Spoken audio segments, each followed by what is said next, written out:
Francis മാർപ്പാപ്പ വിട പറയുമ്പോൾ യേശുക്രിസ്തുവിന്റെ യഥാർത്ഥ ശിഷ്യനെ തന്നെയാണ് ക്രൈസ്തവ സഭയ്ക്കും ലോകത്തിനും നഷ്ടമായിരിക്കുന്നത്. തന്റെ ജീവിതത്തിലുടനീളം ലളിത ജീവിതം പിന്തുടർന്ന പോപ്പ് തന്റെ മരണാനന്തര കർമ്മങ്ങളും ലളിതമായി നടത്തണമെന്ന് പത്രം എഴുതി വെച്ചിട്ടാണ് ഇഹലോകവാസം വെടിഞ്ഞത്. വത്തിക്കാൻ പുറത്തുവിട്ട ഫ്രാൻസിസ് മാർപ്പാപ്പയുടെ മരണപത്രത്തിൽ ഇങ്ങനെ പറയുന്നു: റോമിലെ സെന്റ് മേരി മേജർ ബസലിക്കയിൽ തനിക്ക് അന്ത്യവിശ്രമത്തിന് ഇടമൊരുക്കണം. ശവകുടീരത്തിൽ പ്രത്യേക അലങ്കാരങ്ങൾ പാടില്ല.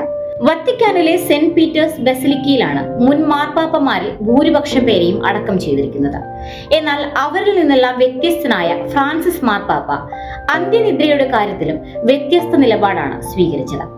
ശവകുടീരത്തിൽ ലാറ്റിൻ ഭാഷയിൽ ഫ്രാൻസിസ് എന്ന് മാത്രം എഴുതിയാൽ മതിയെന്നും പോപ്പിന്റെ മരണപത്രത്തിൽ പറയുന്നുണ്ട്. ഇന്ത്യൻ സമയം തിങ്കളാഴ്ച രാവിലെ 11:05 മാർപ്പാപ്പ അന്തരിച്ചത്. 88 വയസ്സായിരുന്നു.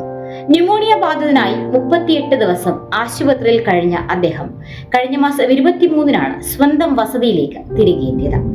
കത്തോലിക്ക സഭയെ നയിച്ച ആദ്യ ലാറ്റിൻ അമേരിക്കക്കാരനായിരുന്നു പോപ്പ് ഫ്രാൻസിസ്. ഒരു സിനിമാ കഥ പോലെ ഹൃദയഹാരിയാണ് ഫ്രാൻസിസ് മാർപ്പാപ്പയുടെ ജീവിതം. ഒരു കാലത്ത് മുസോളിനിയെ ഭയന്ന ഇറ്റലിയിൽ നിന്നും അർജന്റീനയിൽ അഭയം തേടിയ കുടുംബത്തിലെ അംഗം. പൂർവിക ഭൂമിയിൽ വളരാൻ അവസരം ലഭിച്ചെങ്കിലും 2 സഹസ്രാബ്ദത്തിന്റെ പാരമ്പര്യം പേറുന്ന കത്തോലിക്ക സഭയുടെ പരമാധ്യക്ഷനാകാനുള്ള നിയോഗമായിരുന്നു ഇദ്ദേഹത്തെ കാത്തിരുന്നത്. പരമാധികാരവും അത്യാഡംബരവും കയ്യിലുണ്ടായിരുന്നിട്ടും ലാളിത്യവും എളിമയുമായിരുന്നു അദ്ദേഹം വിധിച്ചതും നയിച്ചതും. 1936 ഡിസംബർ 17 അർജന്റീനയിൽ ബ്യൂണസ് ഐറിസിലാണ് ഫ്രാൻസിസ് മാർപ്പാപ്പയുടെ ജനനം. ജോർജ് മാരിയോ ബർഗോളിയോ എന്നായിരുന്നു മാതാപിതാക്കൾ നൽകിയ പേര്. ജോർജ് മാരിയോ ബർഗോളിയോയുടെ പിതാവ് ഇറ്റലിക്കാരനായിരുന്നു. മുസോളിനിയുടെ ഭരണകൂടത്തെ ഭയന്ന് അർജന്റീനയിലേക്ക് കുടിയേറിയതായിരുന്നു അദ്ദേഹം. അവിടെ റെയിൽവേ ജീവനക്കാരനായി. അദ്ദേഹത്തിന്റെ 5 മക്കളിൽ ഒരാളാണ് ജോർജ് മാരിയോ. രസതന്ത്രത്തിൽ ബിരുദാനന്തര ബിരുദം നേടിയ ജോർജ് മാരിയോ 1969 ഡിസംബർ 13 ജസ്യൂട്ട് വൈദികനായി. 1973 മുതൽ 79 വരെ അർജന്റീനിയൻ സഭയുടെ പ്രൊവിൻഷ്യാളായിരുന്നു. 1980 സാൻ മിഗ്വൽ സെമിനാരി റെക്ടറായി. 1992 ബ്യൂണസ് ഐറിസിന്റെ സഹായമെത്രാനായി. 1998 ബ്യൂണസ് ഐറിസ് ആർച്ച് ബിഷപ്പായി. ബിഷപ്പായിരിക്കെ ആഡംബരപൂർണമായ വസതി ഉപേക്ഷിച്ച ചെറിയ വീട്ടിലായിരുന്നു അദ്ദേഹത്തിന്റെ താമസം. സ്വന്തമായി പാചകം ചെയ്ത ഭക്ഷണമായിരുന്നു കഴിച്ചിരുന്നത്. ഔദ്യോഗിക വാഹനം ഉപയോഗിക്കാതെ പൊതുഗതാഗത സംവിധാനത്തിലായിരുന്നു അദ്ദേഹത്തിന്റെ യാത്രകൾ. 2001 കർദിനാളായ ഫ്രാൻസിസ് പാപ്പ വത്തിക്കാൻ ഭരണകൂടമായ റോമൻ കൂരിയായുടെ വിവിധ ഭരണ പദവികളിൽ സേവനമനുഷ്ഠിച്ചു.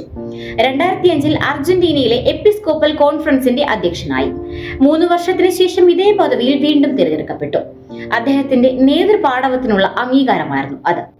2013 അദ്ദേഹം മാർപ്പാപ്പയായി തിരഞ്ഞെടുക്കപ്പെട്ടത്. അപ്പോഴും ലളിത ജീവിതം പിന്തുടർന്ന് അദ്ദേഹം വത്തിക്കാൻ പാലസ് ഉപേക്ഷിച്ച് അതിഥി മന്ദിരത്തിലായിരുന്നു താമസം. അർജന്റീനയിലെ ബ്യൂണസ് ഐറിസ് ആർച്ച് ബിഷപ്പായിരിക്കുകയാണ് കർദിനാൾ ജോർജ് മാരിയോ ബർഗോളിയോ എന്ന വൈദികന് കത്തോലിക്ക സഭയുടെ പരമാധ്യക്ഷനാകാനുള്ള നിയോഗം ലഭിച്ചത്. ബെനഡിക്ട് 16 മാർപ്പാപ്പയുടെ അപ്രതീക്ഷിത രാജ്യപ്രഖ്യാപനത്തെ തുടർന്നായിരുന്നു അത്. 2013 മാർച്ച് 13 കർദിനാൾ ജോർജ് മാരിയോ ബർഗോളിയോ മാർപ്പാപ്പയായി തിരഞ്ഞെടുക്കപ്പെട്ടു. തുടർന്ന് അദ്ദേഹം പോപ്പ് ഫ്രാൻസിസ് എന്ന പേര് സ്വീകരിച്ചു. ആഡംബരങ്ങളും സമ്പത്തുമെല്ലാം ഉപേക്ഷിച്ച വിശപ്പിലും ദാരിദ്ര്യത്തിലും ജീവിത പ്രകാശം കണ്ടെത്തിയ അസീസിയിലെ ഫ്രാൻസിസിന്റെ പേരാണ് അദ്ദേഹം സ്വീകരിച്ചത്. കത്തോലിക്ക സഭയുടെ 266 മാർപ്പാപ്പയും ഫ്രാൻസിസ് എന്ന പേര് സ്വീകരിച്ച ആദ്യ മാർപ്പാപ്പയുമാണ് ജോർജ് മാരിയോ ബർഗോളിയോ. ഈശോ സഭയിൽ നിന്നും ലാറ്റിൻ അമേരിക്കൻ രാജ്യങ്ങളിൽ നിന്നുമുള്ള ആദ്യത്തെ മാർപ്പാപ്പയായിരുന്നു ഫ്രാൻസിസ്. 731-741 കാലഘട്ടത്തിലെ സിറിയയിൽ നിന്നുള്ള ഗ്രിഗറി മൂന്നാമന് ശേഷം യൂറോപ്പിന് പുറത്തു നിന്നുള്ള മാർപ്പാപ്പ അദ്ദേഹമാണ്. സഭയ്ക്കുള്ളിലും പുറത്തും നവീകരണത്തിന്റെ വക്താവായിരുന്നു ഫ്രാൻസിസ് മാർപ്പാപ്പ. ഭീകരതയും അഭയാർത്ഥി പ്രശ്നവും മുതൽ ആഗോള താപനം വരെയുള്ള കാര്യങ്ങളിൽ അദ്ദേഹത്തിന്റെ നിലപാടുകൾക്കായി ലോകം കാതോർത്തിരുന്നു. ലോക രാഷ്ട്രീയത്തിൽ അദ്ദേഹം നിർണായകമായ പല ഇടപെടലുകളും നടത്തിയിട്ടുണ്ട്. ക്യൂബയും അമേരിക്കയും തമ്മിലുള്ള ശീതയുദ്ധത്തിന് അയവ് വരുത്തുന്നതിൽ നിർണായക പങ്ക് വഹിച്ചത് പോപ്പാണ്.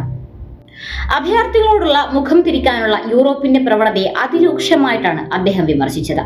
ബാലപീഡനം, ലൈംഗിക കുറ്റകൃത്യങ്ങൾ എന്നിവയിൽ ഉൾപ്പെട്ട വൈദികർക്കും മെത്രാൻമാർക്കുമെതിരെ കർശനമായ അച്ചടക്ക നടപടികളാണ് സ്വീകരിച്ചത്.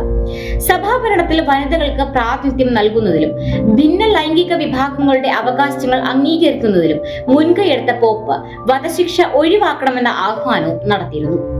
ഈസ്റ്റർ ദിനത്തിൽ മാർപ്പാപ്പ അപ്രതീക്ഷിതമായി വിശ്വാസികൾക്ക് മുന്നിലെത്തി സെന്റ് പീറ്റേഴ്സ് സ്ക്വയറിൽ 35,000-ലധികം വരുന്ന ജനക്കൂട്ടത്തെ അഭിവാദ്യം ചെയ്യുകയുണ്ടായി. സഹോദരന്മാരെ, ഈസ്റ്റർ ആശംസകൾ. 88 വയസ്സുള്ള പോപ്പ് സെന്റ് പീറ്റേഴ്സ് ബസിലിക്കയുടെ ലോകിയ ബാൽക്കണിയിൽ നിന്ന് പ്രഖ്യാപിച്ചു. ഫ്രാൻസിസ് മാർപ്പാപ്പ ഈസ്റ്റർ കുർബാന അർപ്പിച്ചില്ല. കർദിനാൾ ആഞ്ചലോ കോമാസ്ട്രിയാണ് ആ കർമ്മം നിർവഹിച്ചത്. പക്ഷേ പിയാസയിലൂടെ ചുറ്റി നടന്ന് കുഞ്ഞുങ്ങളെ അനുഗ്രഹിക്കാൻ മാർപ്പാപ്പ മടി കാണിച്ചില്ല. വിവാ ഇൽ പാപ്പ, ബ്രോവോ എന്നീ ആർപ്പുവിളികൾക്കിടയിൽ വിശ്വാസികൾക്ക് നേരെ പ്രസന്നവദനായി കൈവീശിയ അദ്ദേഹം ജനക്കൂട്ടത്തെ അത്ഭുതപ്പെടുത്തിയിരുന്നു. ഫ്രാൻസിസ് മാർപ്പാപ്പ ബസിലിക്ക ബാൽക്കണിയിൽ നിന്ന് നഗരത്തിനും ലോകത്തിനും എന്നർത്ഥം വരുന്ന ലാറ്റിൻ ഉർബി എറ്റ് ഓർബി എന്ന അനുഗ്രഹം നൽകി. ഗാസ, ഉക്രൈൻ, കോങ്കോ, മ്യാൻമാർ എന്നിവയുൾപ്പെടെയുള്ള ആഗോള സംഘർഷ മേഖലകളിൽ സമാധാനത്തിനായി പോപ്പ് ആഹ്വാനം ചെയ്ത സന്ദേശം ആർച്ച് ബിഷപ്പ് ഡീഗോ റാവെല്ലി ഉറക്കെ വായിച്ചു.